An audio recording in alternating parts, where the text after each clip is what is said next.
Então, antes da gente começar, só algumas notas. Então, todo o material aqui que a gente vai discutir foi obtido do domínio público. E também com o conhecimento que a gente tem aí pessoas que têm o interesse tanto do aerodesign quanto profissionais da engenharia aeronáutica mesmo.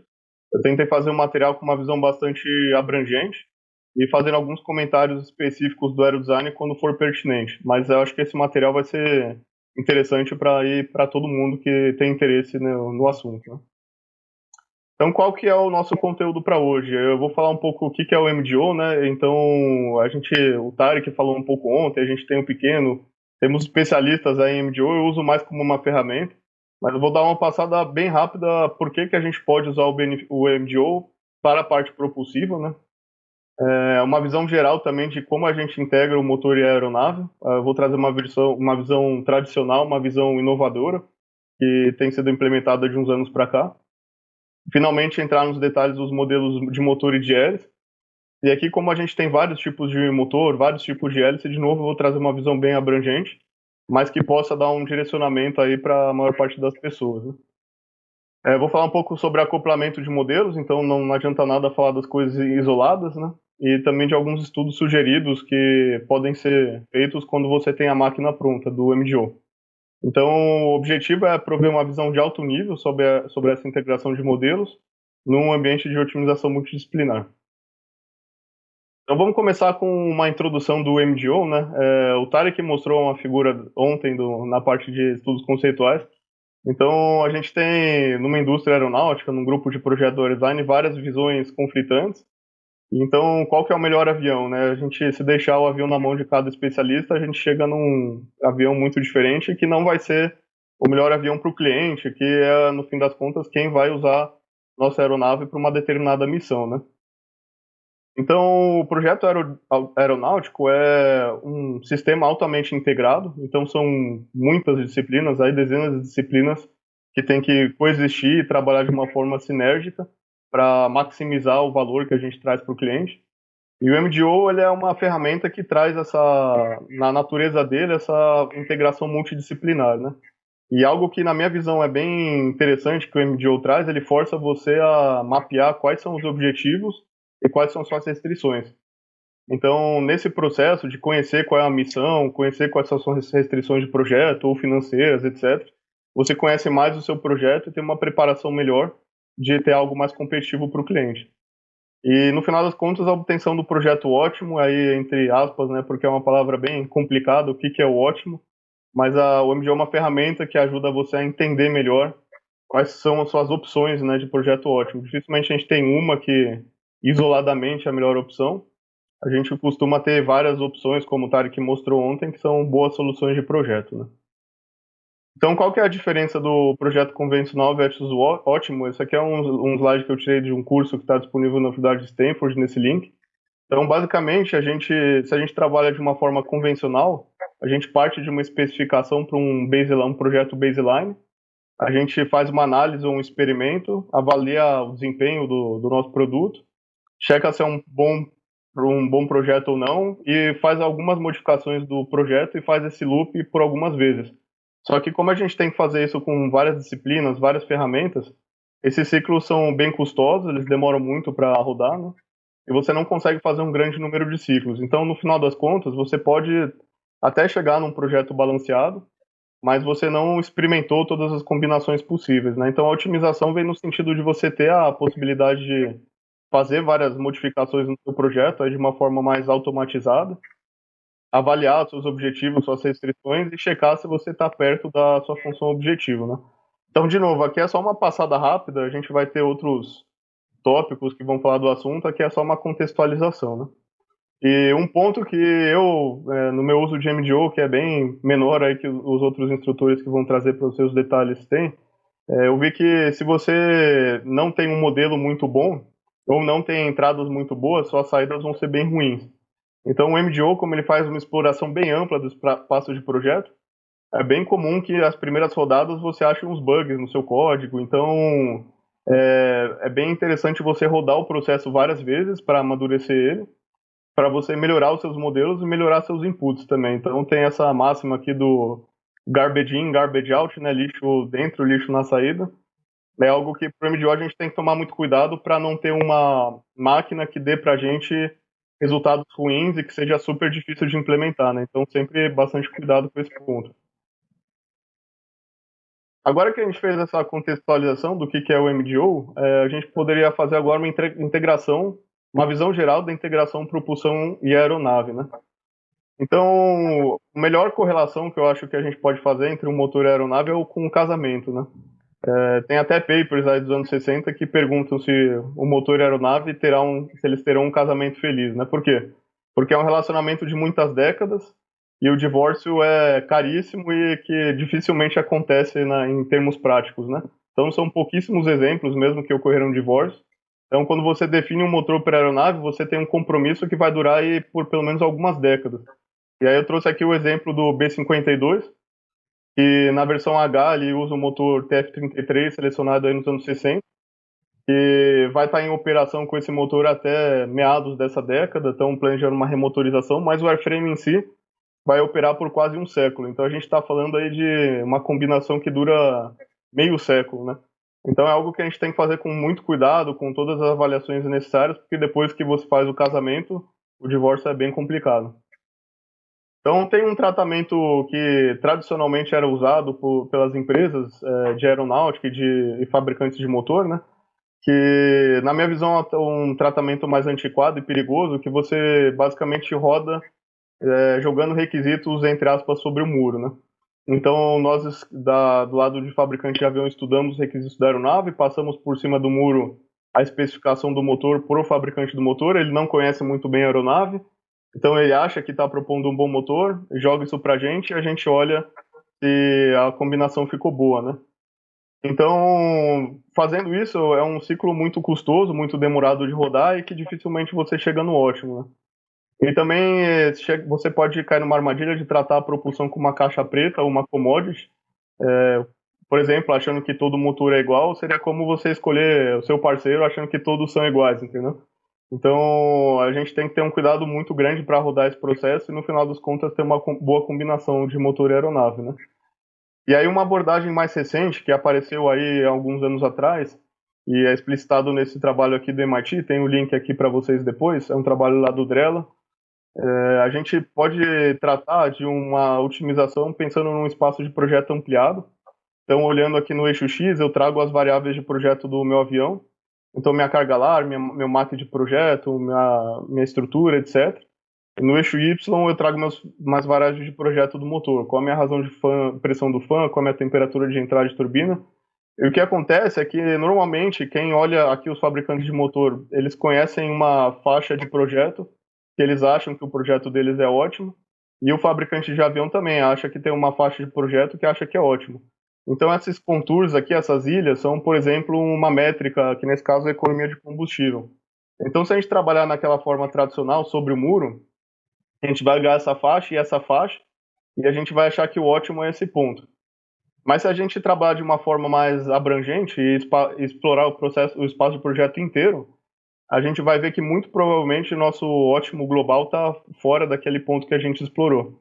Então essa abordagem é interessante porque você pode ter ganhos de desempenho considerável e entender melhor do motor que você está incorporando na sua aeronave, né? Você tem um entendimento, são ordens de grandeza o entendimento que você tem quando você conversa com o fabricante de motor sobre o ciclo dele e quando ele entende também qual é a missão da sua aeronave, a chance de você produzir um produto de sucesso, que vai ser por décadas, uma aeronave de sucesso é muito maior.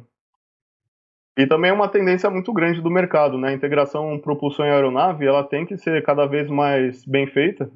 Quando a gente começou a era da propulsão a jato, a gente tem aqui o Gloster Meteor, a gente tinha um conhecimento muito pequeno de qual era a melhor integração, melhor posição, entrada de ar, até o ciclo do motor, a gente tinha muitas limitações tecnológicas e meio que a combinação saía a toque de caixa pela necessidade da guerra ou de desenvolvimento tecnológico muito acelerado. Mas nas últimas décadas a gente vê que os produtos estão subindo nessa espiral aqui de maior integração. Então a gente teve um ciclo de aeronaves comerciais aqui, começando com o 707, que tinha uma integração maior. A gente tem aeronaves turboprops modernas, como o A400M, que tem uma integração gigante entre as hélices e a aeronave, os hipersustentadores. O próprio E2 da Embraer é um grande exemplo também de uma integração de sucesso entre o motor e a aeronave, né? E para o futuro a gente vai olhar uma integração cada vez maior. Então, os conceitos de propulsão distribuída, como esse N3X da NASA, você não tem mais uma fronteira tão bem estabelecida entre o motor e a aeronave. Então, aqui você precisa entender muito bem do seu avião e do seu sistema propulsivo em conjunto para conseguir ter uma boa solução. Então, qual que é o framework de alto nível da máquina? Agora eu vou começar a entrar um pouco nos detalhes técnicos.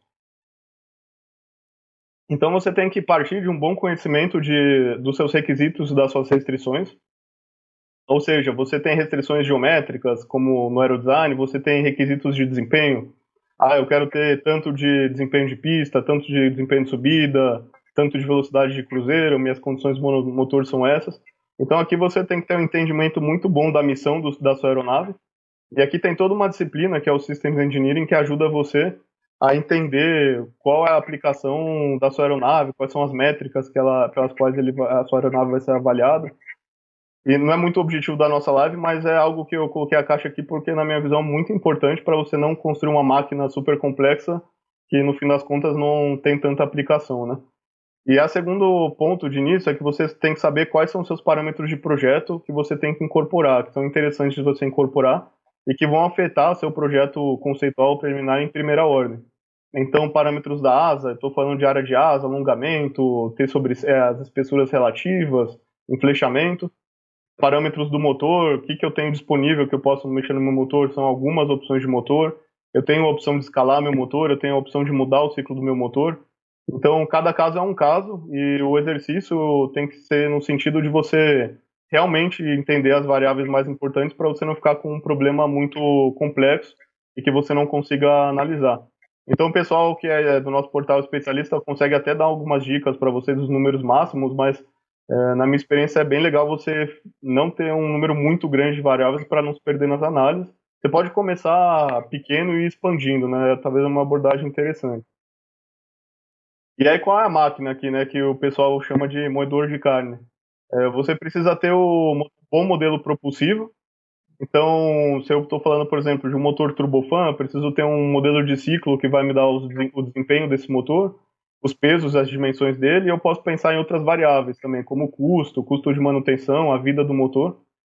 E do lado da aeronave, eu também preciso de alguns modelos. Então, eu preciso ter um modelo aerodinâmico, minha polar, meus pesos e meu desempenho. E esses modelos precisam ser sensíveis aos meus inputs. Por exemplo, se eu mudo a minha razão de passagem do meu motor, o meu modelo tem que reproduzir adequadamente essas mudanças na entrada, né? E é a mesma coisa do lado da aeronave. Então, eu preciso ter uma boa reprodução de todos esses modelos. E aí, essa máquina aqui vai gerar para vocês vários pares de aeronave de motor, vários casamentos, né? Milhares aí de indivíduos combinados. E aí você pode analisar esses milhares de indivíduos em objetivos. Então, o Tarek falou ontem um pouco sobre fronteira de Pareto, análise, uma otimização monoobjetivo e com mais de um objetivo. Então, você determina lá, eu quero reduzir meu consumo de combustível, eu quero reduzir meu custo, ou quero aumentar minha pontuação do aerodesign, e você também tem alguns outros parâmetros que não são objetivos, mas que são figuras de mérito interessantes. Por exemplo, pesos de projeto, seus custos, que são parâmetros que você vai monitorar para que você não chegue num projeto que atinja o objetivo, mas tem um custo exorbitante. Então, numa linha geral, essa o framework, né? Essa é a máquina que a gente tem que construir para fazer essa otimização. E agora eu vou começar a entrar um pouco mais nos detalhes das caixinhas, né? Mas antes da gente entrar nos detalhes das caixinhas, eu coloquei aquela caixa quadrada vermelha lá de conhecer a missão, porque tem uma máxima propulsiva que o Joaquim Kurski, que é um ex-MT1, um cara extremamente experiente da indústria, um grande professor, ele tem um paper que ele fala que é a missão que define o ciclo, né? Então a propulsão ela uma escrava de qual é a sua missão. Se você está, por exemplo, querendo decolar curto de um porta-aviões como o Volt Corsair aqui, F4U, você vai ter que trabalhar com uma hélice grande e isso pode afetar a sua aeronave ao ponto de ter esse diedro todo customizado para habilitar a operação em hélice grande e permitir a operação em porta-aviões, são pistas restritivas. Se você quer voar como o Tupolev 95 Bear grandes distâncias, com um consumo de combustível interessante, você pode ir numa velocidade alta, você vai super rápido, você pode ir pra uma solução de hélices contrarrotativas e de perfil transônico. Se você estava falando de uma aviação comercial, por exemplo, aviação executiva, a solução propulsiva de turbofan é a que vai te dar o desempenho mais interessante para o cliente final. E se você está falando de uma aeronave como o Blackbird, também você está falando de um ciclo combinado, algo mais adequado para altas velocidades. Então é muito importante você conhecer sua missão, porque se a sua física estiver bem modelada, você naturalmente vai chegar em algumas dessas soluções. Bom, agora entrando mais em detalhes dos modelos de motor, né? Então a gente pode dividir os tipos de modelo de motor em motor fixo e motor escalável. E o que é o meu motor fixo? É aplicável quando a gente só tem algumas opções de motores conhecidas, com um projeto conhecido e definido. Então eu posso estar no Aerodesign e eu tenho lá cinco opções, três opções de motores térmicos, ou agora com os motores elétricos eu achei lá umas cinco opções de motores elétricos. Então eu conheço bem esses motores, eu tenho dados do desempenho dele, muitas vezes são motores que estão certificados, estão disponíveis. Mas a segunda abordagem, que é bem interessante ao meu ver, é você começar o seu projeto com um motor escalável, ou que o pessoal chama de modelo de borracha. Então, com esse modelo escalável, você projeta um motor ideal para sua aplicação, e mesmo que você não tenha oportunidade de influenciar o projeto do motor ao ponto de customizar totalmente para o seu avião, o que economicamente muitas vezes é um desafio, esse motor ideal é bastante útil para a sua seleção de motores reais, porque você vai saber quais que são aquelas soluções que mais se aproximam do seu casamento ideal. E é bem comum de a gente ver diferenças de desempenho gigantes entre um motor escalável e um motor fixo. Então, quanto mais você conseguir customizar o seu motor para a sua aplicação, os ganhos de desempenho são realmente gigantes. E o modelo de motor a gente pode dividir basicamente em duas disciplinas, né? Lógico que a gente tem outras questões, como vida, durabilidade, custos, dimensões, né? Mas na minha visão, a maioria dos motores, eles influenciam na aeronave em primeira ordem em desempenho e em pesos. Então, em desempenho, o que que a gente quer? A gente quer estimar o desempenho do motor ao longo de todo o envelope de velocidade, altitude, variações de temperatura, variações de condição de potência, que a gente chama de ratings. E a gente quer estimar a tração, a líquida e bruta, ou a potência de eixo, se a gente estiver falando de um turbohélice, ou de um motor a combustão interna, tipo pistão, ou um motor elétrico, e o consumo de combustível ou energia elétrica, né? E o peso a gente tem que estimar para conhecer o peso total da solução, de forma que é bem comum a gente ter um trade-off, ou seja, a gente tem que ter um compromisso entre o peso e a eficiência. Isso para motores turbofan é muito verdadeiro. Se você aumenta a sua eficiência térmica, você precisa adicionar estágios de compressão, estágios de turbina, reforçar suas carcaças, porque sua pressão está aumentando muito, suas solicitações a mecânicas aumentam muito com a rotação. Então, da parte térmica, você tem uma tendência de aumentar o peso. E na parte propulsiva também. Normalmente, para você ganhar mais eficiência propulsiva, você precisa aumentar o diâmetro do seu propulsor, como uma regra universal. E muitas vezes isso impacta em aumento de peso. Então, muitas vezes a gente está falando entre um trade-off de desempenho de decolagem versus cruzeiro, e é bem nítido quando a gente olha em aeronaves existentes. Se você olha a aeronave, ele tem lá um grande propulsor, uma hélice, a gente está falando de um grande desempenho de decolagem com uma baixa velocidade de cruzeiro. E se a gente está falando de um motor a jato, um turbofan, um ramjet, etc., a gente está priorizando mais o matching de velocidades de cruzeiro, que vai te dar uma eficiência propulsiva maior, contra o desempenho de decolagem. Então é bom quando a gente cria esses modelos, né, a gente tem em mente que tem esses trade-offs entre as disciplinas. E aí, entrando um pouco mais no detalhe aqui, quais tipos de modelos que a gente pode ter? A gente pode ter modelos analíticos, que são equações simplificadas ou semi-empíricas, que são mais aplicáveis para peso, porque o peso, em caso de motores térmicos, segue bastante uma correlação em função da vazão de ar admitido. Então, se você fizer uma experiência em um turbofan, turbojato, motor ciclo diesel, ciclo Otto, o peso é bastante proporcional à vazão de ar admitida. Lógico, se você está falando de uma turboalimentação, é uma outra regra, né? Mas essa lei aqui funciona bastante.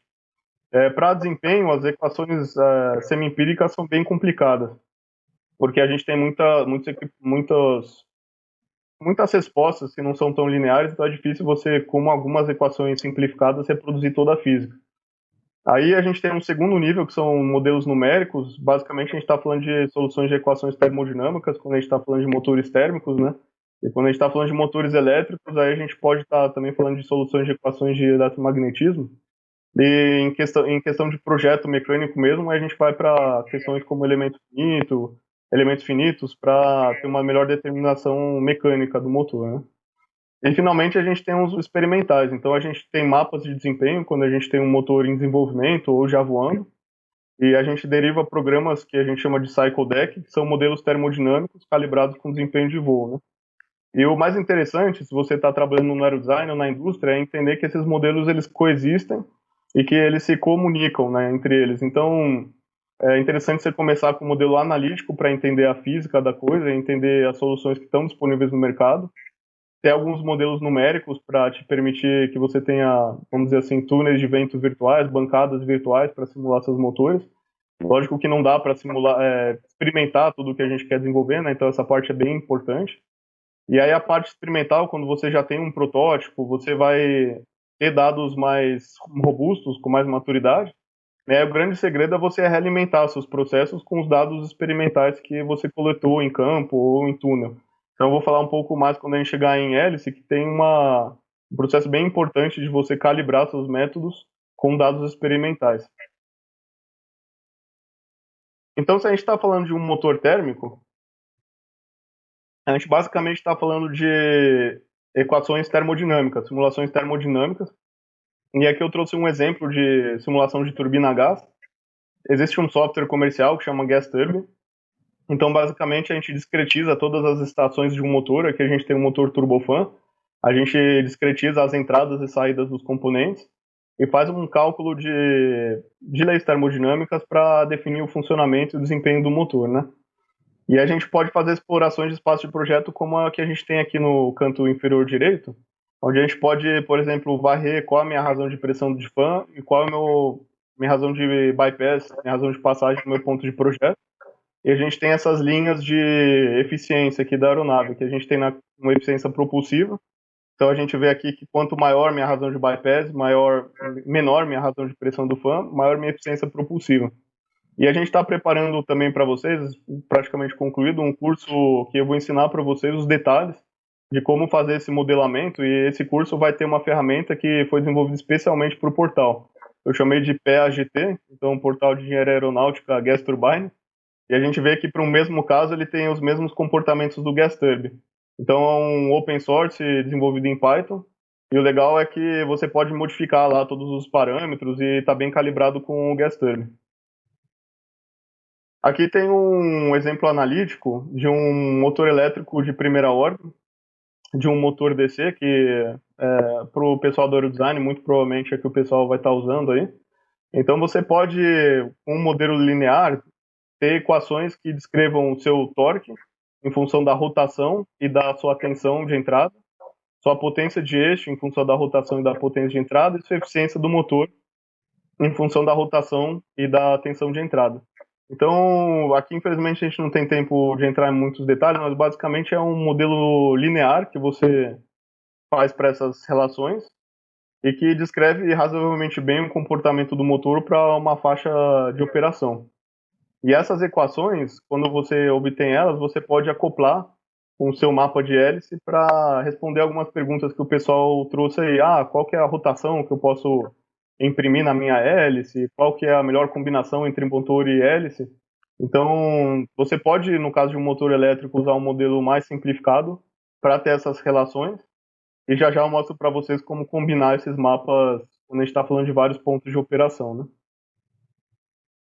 Antes da gente passar, só uma dica também, essa referência que eu estou deixando com vocês é o site do QProp, lá do MIT, do Mark Drella. Lá tem materiais muito bons de como fazer esses modelos e também de como fazer os procedimentos experimentais. Então, passando um pouco agora para os modelos de hélice, e depois a gente fala mais sobre o acoplamento desses modelos, né?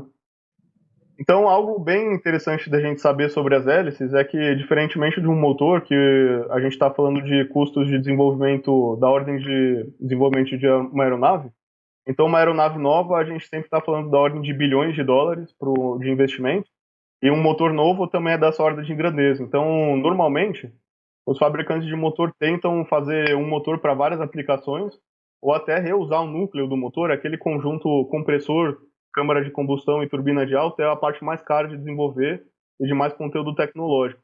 Então eles tentam reaproveitar isso para várias aplicações. Para a hélice, o custo de desenvolvimento é bem menor. Hoje em dia a gente trabalha muito com hélices de composto, então você tem muito mais flexibilidade para fazer o molde e os processos de engenharia são muito mais bem definidos. Então é bem comum você otimizar, é bem recomendável você otimizar a sua hélice para a sua aplicação. Então a hélice, ela vai ser também uma consequência da sua missão. Se você está falando de uma aeronave de aviação geral, como essa aeronave aqui, a gente está falando de uma hélice que os principais parâmetros são simplicidade e custo. A gente não pode ter uma hélice, um projeto muito rebuscado que vai ser super cara de operar e de manter. Você normalmente tem instalação no nariz, então você tem restrições de diâmetro de hélice. E não é todo mundo que vai topar fazer que nem a asa do F4U. O cara de propulsão do F4U é meu herói, conseguiu mudar bastante coisa por causa da hélice dele, mas em termos práticos é muito difícil você ter um diâmetro de hélice restrito. Então você tem que, se você está falando de uma instalação no nariz, você tem uma limitação bem forte de diâmetro, por exemplo. E se você está falando de uma aeronave como esse Grumman E-2C Hawkeye, que é uma aeronave de monitoramento de espaço aéreo que opera também em porta-aviões, então avião a hélice para porta-aviões é um desafio porque sua pista virtual é muito pequena, né? Então você tem que absorver bastante potência e transformar o máximo possível em tração. Então, essa hélice aqui, vocês veem o número de pás, as cordas das pás, o diâmetro, é uma hélice que absorve muita potência, transforma muito em tração, e que com certeza é muito mais cara de manter e operar do que essa hélice simples de duas pás. Então, a hélice, normalmente, quando você adiciona várias pás, você trabalha com maiores diâmetros, você está adicionando custo de manutenção. Então, a cada 10 mil horas, você vai precisar fazer uma restauração dessa hélice. Então, é algo que você também precisa considerar bastante quando você está avaliando opções de hélice, você precisa entender bastante a missão da sua aeronave, né? E também, como a gente viu no motor, a gente está falando de basicamente desempenho e pesos. Logicamente, a gente pode pensar em custos de manutenção, mas uma primeira abordagem seria ter um bom modelo de desempenho e um bom modelo de peso. E aí, esse modelo de desempenho da hélice, a gente precisa estimar basicamente tração ao longo do envelope de voo. Existem adimensionais também que são bem interessantes, como o coeficiente de potência, de tração, a razão de avanço e eficiência. Mas basicamente, se você sabe a tração e a potência e a rotação, você sabe todos os outros por consequência, né? Então a hélice é um dispositivo que para uma dada potência você tem que gerar a maior tração possível. E isso é a definição da eficiência da hélice, né? É a potência de voo, tração vezes velocidade pela potência de eixo de entrada. E os coeficientes são bastante úteis se você está querendo entender mais do comportamento aerodinâmico da hélice. E os pesos, é bem importante você saber também a estimativa de peso total da hélice, né? Por exemplo, essa hélice aqui com certeza é muito mais pesada que uma hélice bipar. Então, o mecanismo de atuação, o cubo dela, tudo é muito mais complexo, muito mais pesado, né? E você tem que ter uma boa ciência de qual é o peso total da sua solução. Porque normalmente, como eu falei, se você quer ir para uma hélice que absorva bastante potência, que te entregue bastante tração, normalmente você tem impactos em peso. Então é bem interessante ter esses modelos bem mapeados para ter uma solução de bom compromisso. E aí a hélice, para muitos de vocês isso deve ser bem conhecido, mas eu queria passar rapidamente que o modelo é muito diferente se você está falando de passo fixo e de passo variável, né? Então essa figura do McCormick aqui é bem manjada, a gente tem aqui a razão de avanço, e a gente tem a eficiência no eixo Y, e aí a gente vê para diversos ângulos de passo, então aqui a gente está aumentando o passo da hélice, passando de 15 até 45 graus, o comportamento da eficiência, né? Então se você está falando de uma hélice de passo fixo, você tem que escolher um passo que vai melhor adequar ao seu envelope de voo, você tem que fazer um compromisso entre decolagem, subida e cruzeiro. E a hélice de passo variável, você vai ter a variação do passo respeitando a sua rotação imposta, né? Então, algo que é um mito aí que ocorre é que quando você tem uma hélice de passo variável, você tem uma otimização automática da eficiência. Isso não é verdade. Se você escolheu errado sua rotação, você pode ter uma hélice de passo variável e ela equilibrar a potência de entrada numa condição de baixa eficiência. Então você tem que saber muito bem o funcionamento, os comportamentos do mapa da sua hélice para selecionar bem as condições de operação dela para que ela opere num platô de máxima eficiência, né? E tem uma opção também que está sendo investigada, né, há muitos anos é investigada, que a hélice de passo variável, você precisa escolher uma rotação fixa. Mas você poderia ter um sistema de controle que você tivesse o passo e a rotação variáveis, para aí sim ter um tabelamento de passo RPM para cada potência de entrada. E aí você poderia garantir que você sempre opere nesse platô de máxima eficiência. Só que normalmente, se você faz um projeto bem feito, você sem esse controle mais complexo consegue fazer sua aeronave operar sempre nesse platô. E essa opção aqui normalmente te dá alguns décimos de eficiência. Para o projeto bem feito não faz tanta diferença. E aí, como você pode fazer para estimar o desempenho da sua hélice, né? Você pode usar um modelo simplificado do disco atuador, que basicamente trabalha com conservações de vasomássica e teoria de mecânica de fluidos básica, mas ela não tem perdas rotacionais nem perdas de perfil. Então, ela só tem as perdas axiais de quantidade de movimento. Então, normalmente, ela superestima a eficiência de 5 a 10% ou mais, porque ela não captura as perdas rotacionais de perfil, né? Então, rotacional, perda rotacional é porque seu campo não está totalmente na direção axial, então a velocidade tangencial não te gera tração, né? Você está jogando energia fora. E as perdas de perfil são as perdas aerodinâmicas da pá mesmo, perdas de arrasto de perfil, induzido e compressibilidade. E aí um modelo que é muito mais recomendado é um modelo de elemento de pá. Então, como é que ele funciona? A gente faz a integração de polares conhecidas ao longo da pá. Então a gente determina ou numericamente, ou tem um banco de dados de perfis, a gente sabe qual é o perfil da nossa hélice, e a gente integra as polares desse perfil ao longo da envergadura da pá, que a gente impõe uma condição de rotação e uma condição de potência. Então a gente precisa equilibrar o torque fornecido com o torque requerido da hélice, e esse processo dá para você o comportamento aerodinâmico aproximado da hélice. E o grande pulo do gato, o segredo desse método é, além de você ter pós polares, né, que representem bem o seu problema em termos de perfis, em termos de número de Reynolds, a gente vai ver já que é bem importante. Esses métodos, eles têm correções de efeitos de ponta e de compressibilidade. Então, normalmente você está trabalhando com polares 2D, então a hélice é uma asa finita, né? Você não tem um comportamento de aerofólio nela. Então você tem formas de fazer as correções de ângulos de ataque induzido ao longo da envergadura da pá e também correções de compressibilidade. Então, para muitas condições, você tem pequenas formações de ondas de choque na hélice. Você tem que controlar isso muito bem para não ter grandes perdas, né? Mas se você está falando de uma hélice de alta velocidade, muito provavelmente você tem ondas de choque, então você tem que ter um bom controle disso. E aí as suas correções de compressibilidade são bem importantes. Então, os métodos normalmente têm correções de Braunschweiger, né? Mas dependendo da sua solução de perfil, você pode ter respostas diferentes. Então, a gente tem aí disponíveis na literatura e no site, aí nas universidades, algumas opções, né? Como o QProp, XRotor, os dois do MIT e o JavaFoil. É um programa alemão, não lembro ao certo do instituto. Eles têm essas correções default, assim, padrões, vamos dizer. Mas o mais interessante é você desenvolver correções específicas para o seu problema, né? Para que essas ferramentas, ao serem recalibradas, reproduzam bem a sua física. E aí tem um último modelo, que é quando a gente faz uma simulação RANS, né? Um Reynolds Average Navier-Stokes, não permanente. Então você faz uma solução numérica, blind mesh, que o pessoal fala, que você tem que ir atualizando a seu mesh, o seu grid para cada posição da hélice. Então é algo muito mais complexo.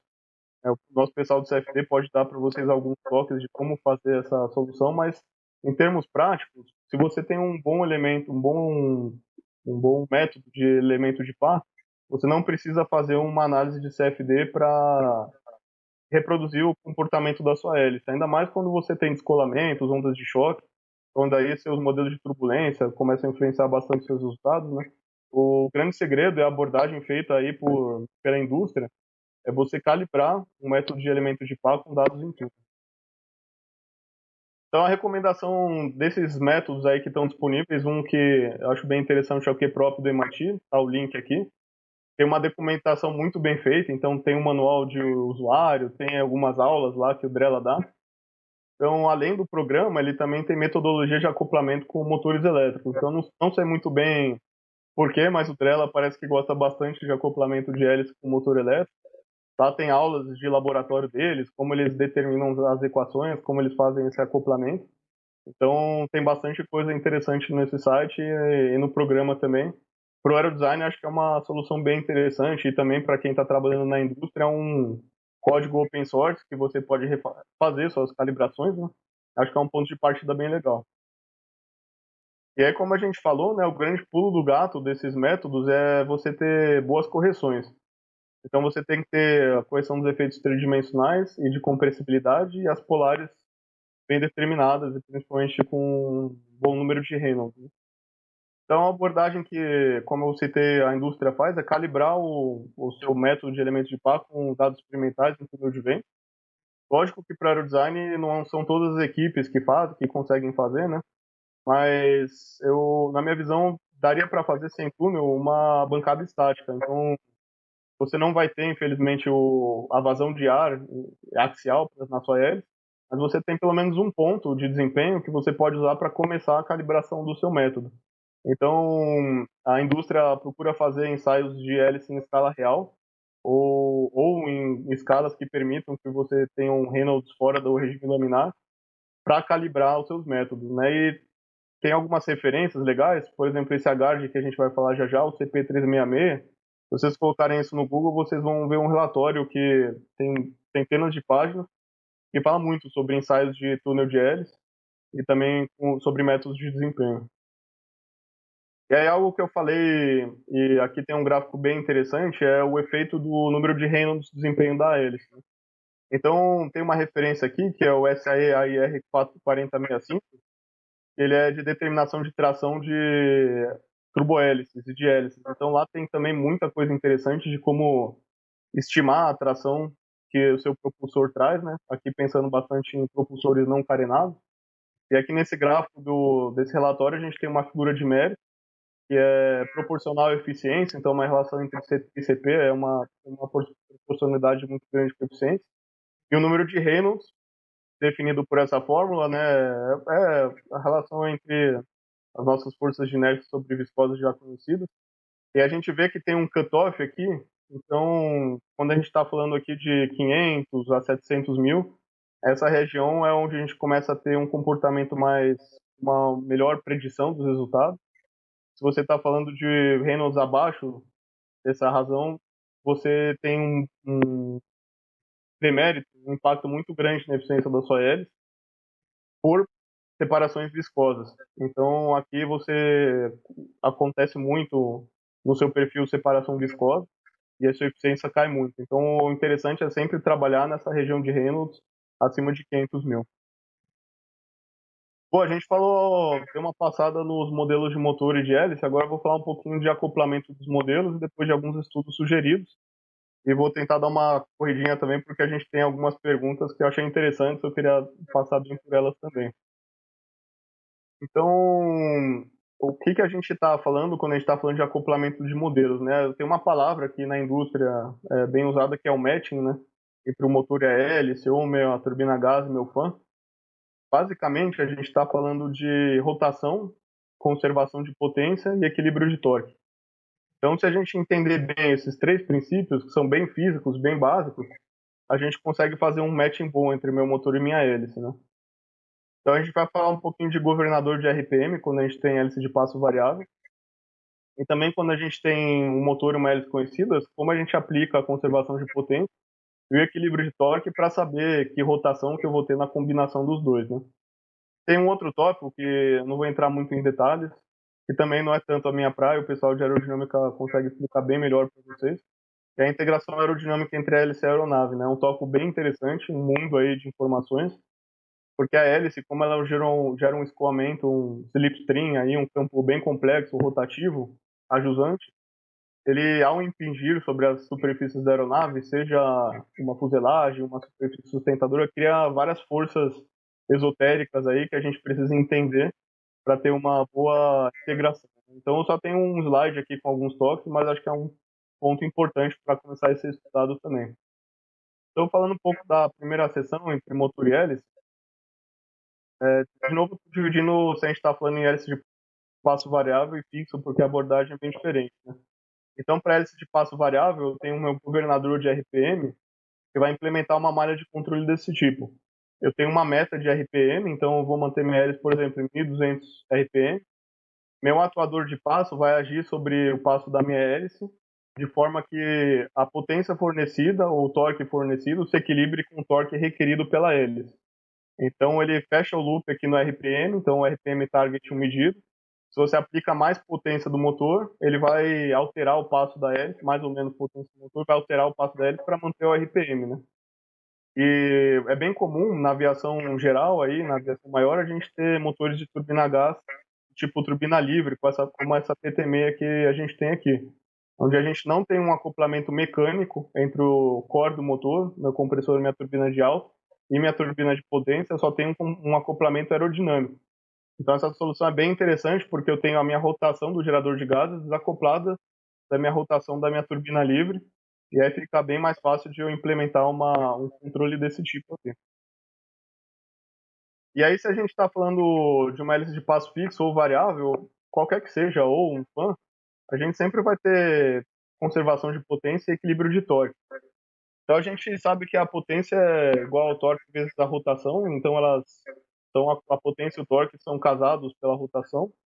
E algo que sempre vai determinar o desempenho do nosso sistema propulsivo integrado é que eu preciso ter o equilíbrio de torque entre meu motor e hélice em regime permanente. Se eu não estou em regime permanente e eu tenho um excesso de torque, meu sistema vai acelerar. Então, meu torque é o momento de inércia vezes a aceleração angular, para um sistema sem arrasto, né? Então, se eu tenho o arrasto da minha hélice, eu tenho que adicionar alguns termos aqui, mas tentando exprimir as coisas aqui de um sentido bem simples, essa é a lei. Eu preciso equilibrar o torque fornecido com o torque requerido. E se eu tenho excesso, eu acelero. Se eu atinjo o equilíbrio, eu tenho um regime permanente. Agora eu vou entrar em um pouco mais de detalhes, partindo do conceito básico físico aqui, né? Então, aqui tem um processo bem legal também, que está lá no site do Mark Drella, do MIT, que eu acho que ele conseguiu condensar muito bem as informações e tem um processo de pensamento que você pode seguir para partir do motor e chegar na hélice. Então, eu parto da minha curva de eficiência por rotação do meu motor elétrico para uma dada tensão de alimentação. Então, por exemplo, eu tenho uma tensão de 8 volts, eu tenho esse comportamento do meu motor elétrico. Já já a gente vai ver que o mapa é mais complexo do que isso, né? Aqui a gente tem um corte no meu mapa. E aí eu posso selecionar um ponto de operação e aí eu levo esse ponto para um segundo gráfico. Qual é o segundo gráfico? Eu tenho o torque e rotação. Então o torque do meu motor, na minha tensão de 8 volts, segue esse comportamento aqui. Então quanto maior minha rotação, menor meu torque, e aí a potência segue essa quadrática aqui. E a minha hélice, se eu conheço o meu mapa de hélice, eu sei que para minha velocidade V, meu torque requerido com a rotação vai ter esse comportamento. Então, se eu estou aumentando a rotação da minha hélice, aqui é uma hélice de passo fixo, eu estou aumentando meu requisito de torque, e aí o que acontece? Se eu tenho um excesso de torque, por exemplo, se eu estou nessa região aqui, o meu torque requerido pela hélice é menor do que o torque fornecido pelo motor, eu tenho excesso de torque. Então é mais ou menos como potência específica, excesso de potência específica, que a gente calcula para a razão de subida, né? Se eu tenho mais potência ou mais tração que é requerida, eu subo e vice-versa. Aqui é mais ou menos a mesma coisa. Eu vou caminhando até equilibrar o torque disponível com o requerido, e aí eu posso levar esse ponto para minha curva de hélice. Então eu tenho meu mapa também de tração por rotação, e aí eu sei que eu estou nesse ponto de operação, e finalmente eu tenho meu mapa de eficiência da hélice e rotação, eu sei que eu estou nesse ponto de operação. Então, se você fizer isso para todos os pontos de equilíbrio de torque, você vai ter um acoplamento entre o seu motor elétrico e a sua hélice. Então, esse exemplo aqui do Mark Drella, ele é bem didático, né, e bem simplificado, mas ele ilustra exatamente o processo que você faria para um caso mais complexo, que é você tem um motor, o mapa do seu motor, seja ele térmico, elétrico, aqui tem um exemplo de motor elétrico.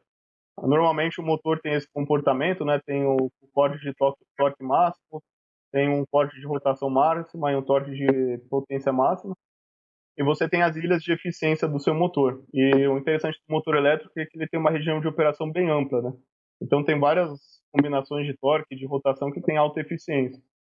E aí, se você combinar esses pontos de operação com seus pontos de operação no seu mapa de hélice, e o mapa de hélice tem algumas formas de você representar ele, mas aqui tem um exemplo que você tem a razão de avanço, coeficiente de potência, as ilhas de eficiência, e aqui os passos. Se você está falando de uma hélice de passo fixo, simplifica muito, porque você não tem a escolha de mudar o passo. Você sabe que você sempre está passo desse tipo aqui, né? Um passo fixo.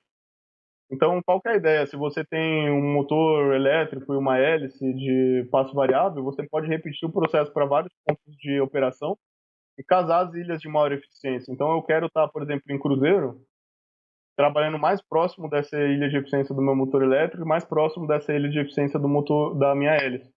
Então, você pode fazer isso e, no final das contas, ter um mapa combinado. Tem algumas publicações da Embry Riddle também que trazem uma abordagem interessante, mas no final das contas a gente está fazendo várias vezes essa lógica que é bem simples. Agora a gente vai falar um pouco de integração aerodinâmica. E como eu falei para vocês, não é exatamente a minha praia, né? Minha praia é mais a parte térmica e mecânica da física, mas é bem interessante, bem importante você ter uma boa compatibilidade de arrasto e tração. Então, a contabilidade que você vai ter dessas duas variáveis é muito importante para você não esquecer de fatores e não contar duas vezes os fatores, que pode te levar a um comportamento subestimado ou superestimado. E, normalmente, a integração aerodinâmica entre a hélice e o avião é uma abordagem numérica ou empírica, então, infelizmente, não tem muitos ábacos ou métodos semi-empíricos confiáveis, cada caso é um caso, porque o escoamento da hélice vai ser bem diferente, a sua superfície aerodinâmica vai ser diferente.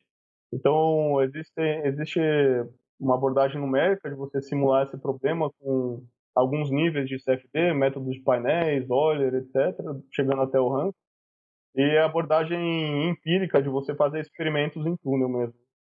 E é bem importante salientar que os efeitos de instalação podem até aumentar um pouco a eficiência da sua hélice isolada, porque os efeitos de instalação muitas vezes reduzem a velocidade axial a montante da sua hélice.